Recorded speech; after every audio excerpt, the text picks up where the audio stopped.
নমস্কার বন্ধুরা, কুলফি ব্লগ ডায়েরিতে আরও একটি নতুন পর্বে আপনাদের সবাইকে স্বাগত জানাই। আর এখন বাজে প্রায় 2:30 থেকে 3টে।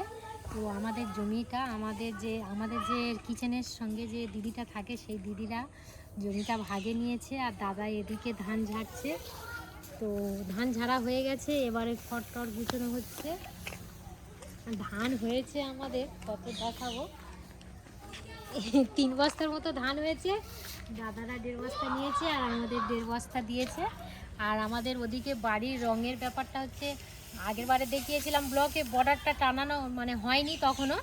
আর আজ কিন্তু বাড়ির বর্ডার চারিদিকে লাগানো হয়ে গেছে। বর্ডার লাগিয়ে কত সুন্দর লাগছে, বা কোন বর্ডারে কি কালার দিলে কেমন হয় অবশ্যই দেখাবো বাড়িতে গিয়ে। বন্ধুরা, ধান আনতে আনতে একদম পুরো সন্ধ্যা হয়ে গিয়েছিল। তারপরের দিন আবার আর কি ব্লগ করছি। আর বাড়িতে এদিকে ঠাকুর ঘর করা হচ্ছে প্লাস্টার, আর ওদিকে বাড়ির ভিতরে আবার রঙও করা হচ্ছে। আর প্লাস্টারটা কে করছে একটু মুখটা রেট।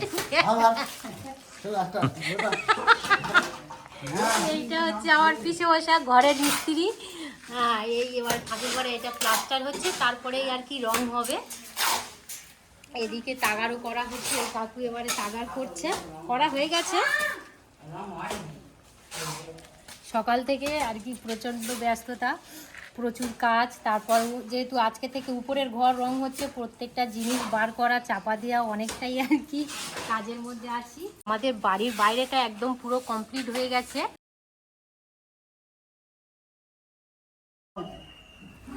এই দুটো থাকলে তো ভালো হতো। এই দুটো থাকলে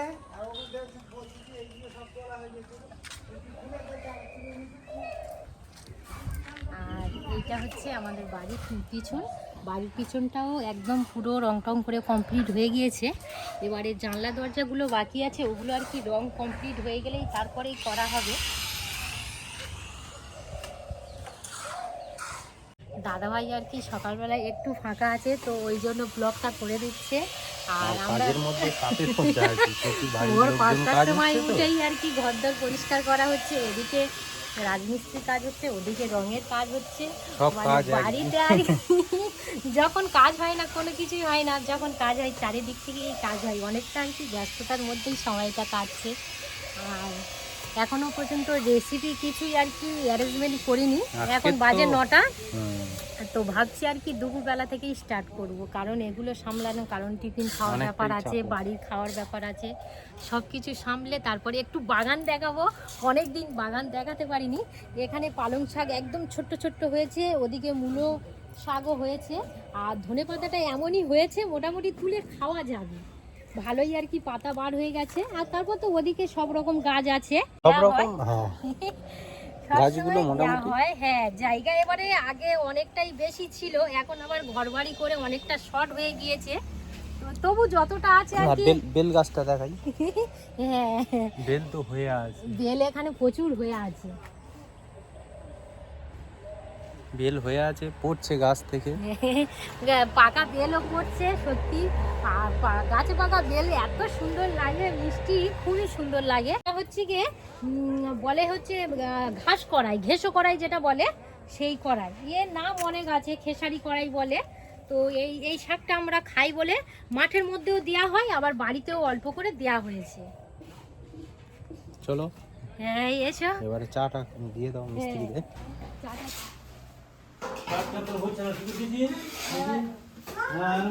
ঘরে রং কমপ্লিট হয়ে গিয়েছে, এখনো জিনিসপত্র গোছানো হয়নি, এখানে সেখানে এলোমেলো হয়ে আছে। আর এই দেখুন, এইটাই হচ্ছে নিচের ঘরে রং করা হয়েছে। নিচের দুটো ঘরে হয়ে গেছে, এবারে উপরের দুটো ঘর মিস্ত্রিরা ধরেছে। আর এখানে আমার শ্বশুরমশাই অঙ্কিতের পড়াচ্ছে।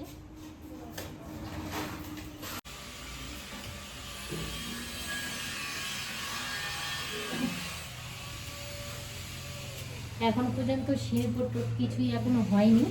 এখানে দেখুন ঘরের মধ্যে আর কি যা জিনিস ছিল সব বের করে নেওয়া হয়েছে। আবার রং হয়ে গেলে আবার ঢুকিয়ে দেওয়া হবে। এবারে চলে আসুন আমাদের ঘরের ভিতর।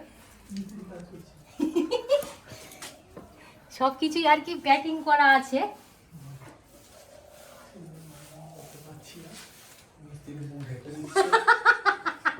মিস্ত্রির মুখ ঢেকে না। প্রথমত এটা আর কি প্রাইমার মারা হচ্ছে, তারপরেই আর কি রং দেওয়া হবে। আমার রং হয়ে গেলে দেখাবো, বলে দেবো। হ্যাঁ হ্যাঁ, সে তো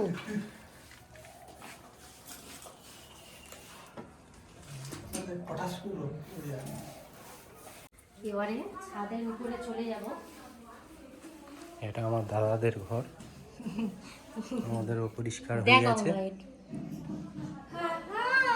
কি কি দিদি কি বলতেছে? ওই জিনিস, আচ্ছা ঠিক আছে, রং হয়ে গেলে আবার সব গুছিয়ে গুছিয়ে রাখা হবে। আর এই হচ্ছে গুগিদি, আপনারা অনেকেই চেনেন, আমার কাছে থাকে। আর যেহেতু বিছানা টিছানা সব কিছু হয়েছে, তো সেই জন্য আর কি ছাদের উপরে সব কিছু মেলে দেওয়া হয়েছে। তো ছাদের উপরে আর কি রং টং পুরো কমপ্লিট হয়ে গেছে। এটা ব্যালকনিও রং পুরো কমপ্লিট হয়ে গেছে। হচ্ছে আমাদের চিলেকোঠা। তো এই রংটা আমাদের বাড়ির সবার পছন্দ। তো আপনাদের কেমন লাগছে অবশ্যই কিন্তু কমেন্ট করে জানাবেন। রং, বর্ডার, অল টোটাল বাড়িটা কেমন লাগছে, সব কিছু তো দেখাতে পারলাম না, তবু যতটা দেখাতে পারলাম কেমন লাগছে অবশ্যই কমেন্ট করবেন। তো বন্ধুরা, রেসিপি শেষ হতে হতে প্রায় 6টা বেজে গেছে, আর এখন বাজে হচ্ছে 7টা। ঘরের রং পুরো কমপ্লিট হয়ে গেছে। এবারে জিনিসপত্র যেখানে ছিল সেখানে আর কি সরিয়ে নিতে হবে, বিছানা করতে হবে, অনেকটাই খাটুনি। আর এদিকে গুগিদি কিরকম দাঁড়িয়ে আছে, ওদিকে আমার মাও আছে। গুগিদি, মা, আমি তিনজনে মিলেই আর কি ঘরটা পরিষ্কার করছি। তো সকাল থেকে ব্লগটা আপনাদের কেমন লাগলো, ছোট্ট ছোট্ট পার্ট নিয়ে একটি ব্লগ করেছি, আপনাদের কেমন লাগলো অবশ্যই কমেন্ট করে জানাবেন। ভালো লাগলে অবশ্যই চ্যানেলটি সাবস্ক্রাইব করতে একদমই ভুলবেন না। তো ব্লগটা এখানেই শেষ করলাম। আপনারা সবাই সুস্থ থাকবেন, ভালো থাকবেন। এতক্ষণ আমাদের সঙ্গে সময় কাটানোর জন্য আপনাদেরকে অসংখ্য অসংখ্য ধন্যবাদ জানাই।